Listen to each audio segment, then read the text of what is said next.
Hi, I'm Dr. Robin Kozlowitz, YouTube's post-traumatic parenting expert.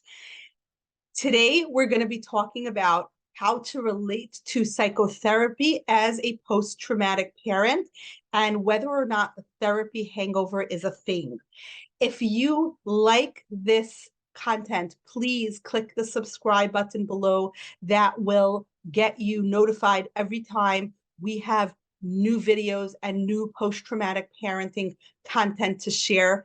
You can also find the post-traumatic parenting community on Instagram at Dr. Kozlowitz Psychology. That's where all the post-traumatic parents hang out.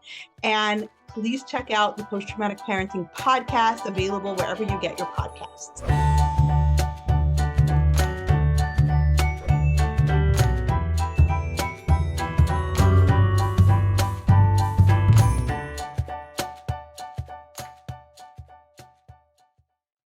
So an essential part of being a post-traumatic parent and recovering from a traumatic past while raising the children in front of us is engaging in psychotherapy.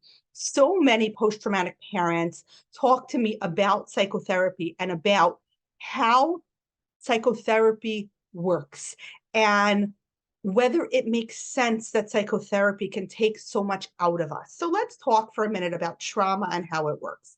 So when we've been traumatized, right, we've been alone with an experience that was too big for our brain to metabolize. It was too big for us to make sense of. And that experience is something that we felt shook our sense of safety or who we are in the world.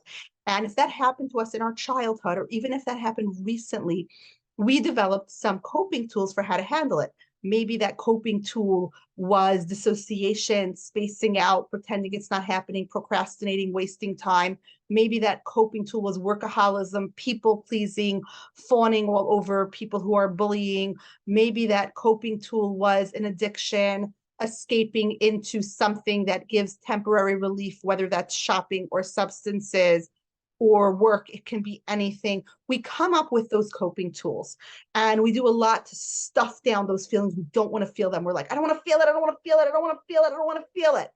And then we come to a point, a realization that this is not working for us, that maybe our people pleasing gets in the way of being present with our children because we stay late at work, but then we're not home with our kids. Maybe our dissociation means that we're spacing out on our kids. Maybe the fact that we're using substances, using anything that provides temporary relief isn't really consistent with parenting. Maybe we lash out at our kids at a time when we're feeling really triggered and we're not quite sure what to do about that. So with all of those things, we decide, you know what, there's that moment of clarity. It's time to go to therapy. And we audition therapists. We find someone who we know is trauma informed, who's licensed in their jurisdiction, who has specific training and specific therapy modalities for trauma, and who basically seems like a relatable person, someone that you vibe with, someone that you resonate with, someone that you feel like can hear you out and can provide some help. Then we start that therapy process, which, like all relationships, the beginning of the therapy relationship is a little bit of a testing time, right? Do you like me? Do I like you? Do I get what you're saying? When the therapist gives some interpretation or insight about something we're doing, kind of feels weird. Do I agree? Do I disagree? Do I feel safe here? Right? And then eventually therapy becomes this working relationship where you're going to do the work.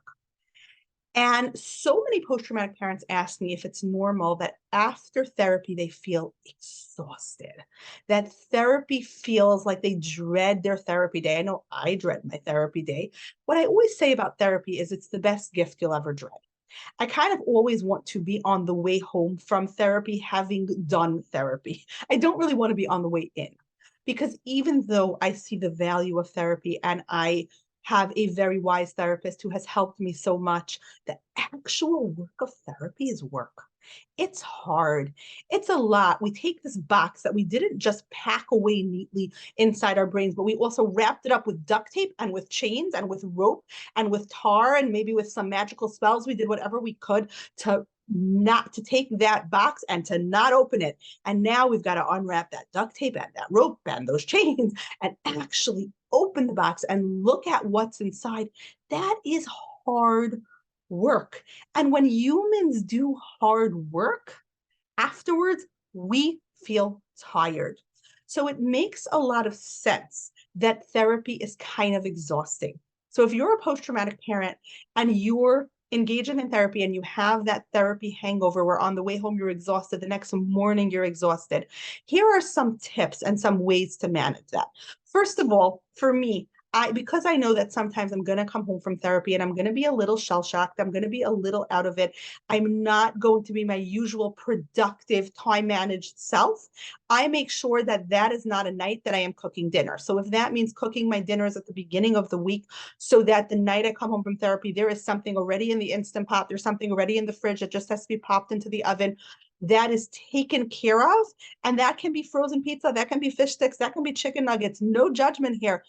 The point is that the kids get fed, that you get fed, that food gets into people. The point is not making a 7-course dinner that is gourmet and organic and perfect because you just came home from therapy. So expect that exhaustion and plan accordingly. I do whatever I need to do to make the evening after therapy as stress-free as possible. Because the last thing I want is that my brain is still processing an emotion that maybe even though my therapist is wonderful at wrapping up a session and making sure I'm leaving okay, there still might be that emotion that is trying to or that memory or that thought that's trying to worm its way up out of my subconscious. And meanwhile, I'm with my kids. I never want to lash out at my kids because part of my brain is still preoccupied with therapy. So I make sure that that evening is going to be as stress-free as possible. Maybe that's an evening that we go to the playground. Maybe that's an evening that I allow more screen time. Maybe that's an evening that I allow a play date if I know that my kids play really nicely with this one friend. And I know that if this friend is over, that it'll be a more stress-free evening. That might even be a night that I hire a mother's helper to come into the house and work with the kids with me so that I know that I have the space to be able to process and I don't feel the pressure that maybe I'm still processing an emotion and my child is going to trigger me and then I will lash out. I won't because I've taken care of all those things. I find that the more if I think of my stress as a cup, the more stress that I empty out of the cup after therapy, the more I can be a present and calm parent with my kids on that evening. I also have a process I do on the way home from therapy that helps me put that experience back in a container and allows me to process so that by the time I'm home, I'm not still thinking over. And what I like to do is I like to vlog. So what I do is I turn on, it's really not vlogging, it's really voice noting. But what I do is I turn on the voice recorder in my car. And as I'm driving home, I simply speak out all of the thoughts that I'm having, all of the memories that came up, all of the emotions. If I disagree with something my therapist said, I might argue with her mentally into my voice recorder, right? I'm not actually speaking with her, but I'm telling her some of the things that I disagreed with or what I did agree with, or now I've made a connection and now it has occurred to me that that situation reminds me of a time that happened when I was a kid. So I'm able to think that through. I have quite a drive home. So I'm able to think that through in the car, and that by the time I get home, I usually have processed all of that. So I'm ready to transition into mom mode. Now, when I can, I also like to do some form of exercise in between coming home from therapy and my kids getting home. If time and traffic permit, that's a good time for me to get on the treadmill, to get on the elliptical, to do a little exercise, just to sort of lift my mood, to transition me. Maybe I'm gonna, watch something funny as I do that just to change my mood. And that's really me hacking the biochemicals in my brain so that they work with me and that they're ready to be the mom that my kids deserve, as opposed to the therapy patient I was an hour ago, right? So my goal is just to manage my mood because I need a transition out. And so many people have told me that this tip has saved their life, that having a transitional ritual out of therapy, whether it's taking a shower or a bath, whether it's going for a run, whether it's watching a specific funny show or a specific funny commercial, or stopping off for a coffee at your favorite shop or an ice cream, just something that's your ritual that allows you to put therapy into the therapy box and transition into being the parent. Because we really don't, we think of therapy as oh, I did it to take care of myself. So now I'm fine. but think of it sort of like if you've ever had a deep tissue massage, right? When you have a deep tissue massage, it really helps. It gets the toxins out. It makes your muscles feel amazing. It's great, but you're gonna kind of be limping the next day, right? You're gonna kind of feel bruised and Charlie horsed and sore and exhausted if it was done right. But I did it for my health. I should be feeling great. And yeah, in a couple of days, you're gonna be feeling awesome. But right now, the aftermath of that pressure is that you're going to be feeling sore. Therapy is kind of like that. In the long run, therapy is immensely beneficial and we're going to feel so much better. But in that short run, therapy can bring some stuff up and can activate us. Even the most skilled therapist in the world who's really good at helping us transition out of that space, especially when we've been talking about traumatic memories, still things are going to come up, things are going to occur to you. So it's not an amazing idea to go like from like childcare therapy straight back to childcare. If you can avoid that, if you can schedule therapy at a time where there is time to journal, to have a mindful break, to go for a run, to give yourself a treat, whatever it is, that's really hugely beneficial. I'm not saying don't do therapy if you can't do that, because I think therapy ultimately, if you have PTSD, as I do, if you have complex PTSD, if you are dealing with these kinds of symptoms, then I think that psychotherapy is so beneficial that even if in the short run it's a little uncomfortable. But if you're dealing with that therapy hangover, you know that the therapy hangover is not always compatible with being the kind of parent that we value being,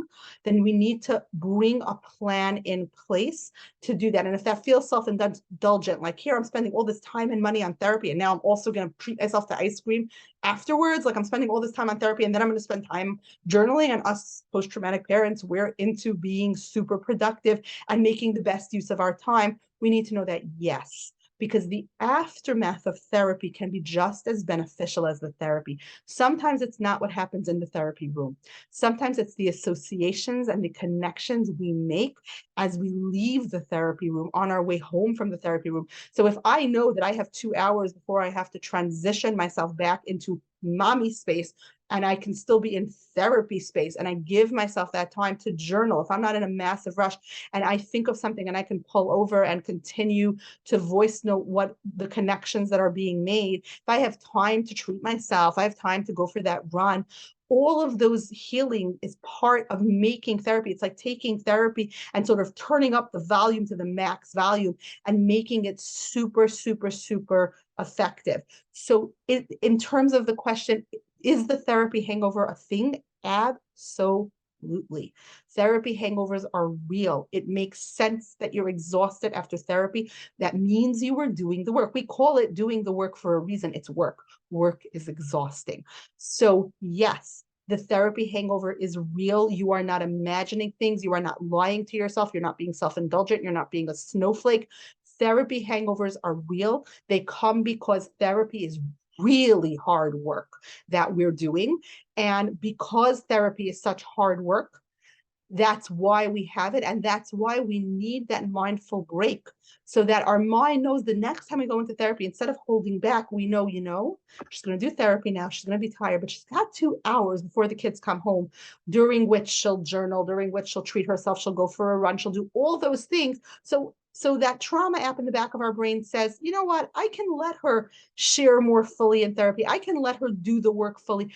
We don't have to conserve energy for the kids, right? Because the worst feeling in the world is lashing out at our kids because we're activated from therapy. Like here, we're going to therapy so we can be cycle breakers. We're going to therapy to give our kids the healthy, normative childhood that we didn't experience, right? So if we're in therapy to do that, then the last thing we want is to then lash out at our kids as a result of that therapy hangover, right? So when we give ourselves that space and that grace to recover from therapy, and we don't judge ourselves harshly for how hard it was, we don't judge ourselves for the fact that we need that space and grace after therapy. Instead, we provide it to ourselves, then we really have the ability to make use of therapy in a way that we hadn't before.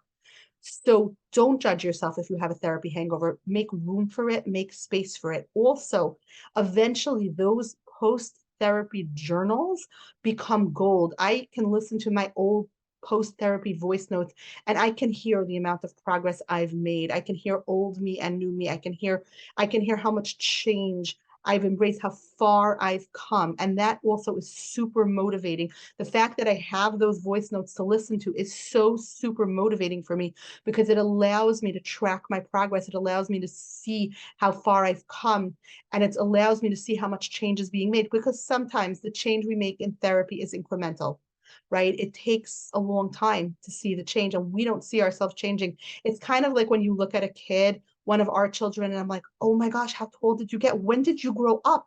You were 2 5 minutes ago, right? And we don't see it in the day. We cannot see them grow. But from the beginning of a school year, my daughter is 5. She just completed kindergarten. She was really a toddler at the beginning of the year, and she's really ready to be a first grader now. Huge difference. Can I pinpoint a day or a moment where she transitioned from toddlerhood to little girlhood? Not really, right? How can I? But at the same token, the fact is the change and the transition happened. So voice noting after therapy, journaling, vlogging, however you record your thoughts, it doesn't matter, allows us to then have a log of our growth and to see it. So it turns up our therapy progress. It eases and softens that therapy hangover that we get. And it also allows us to then transition back into parenting space in a way that allows us to parent from a place of presence, not from a place of still being triggered.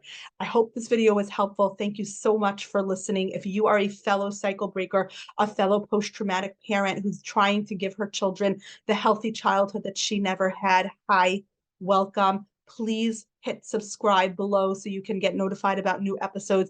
And please check out the Post-Traumatic Parenting Podcast, which is available whenever you get the podcast. If you want to have a dialogue and be a member of a post-traumatic parenting community that is super supportive and helpful, please check out the Post-Traumatic Parenting Community on Instagram and Facebook. You can find us at Dr. Kozlowitz Psychology. See you next time.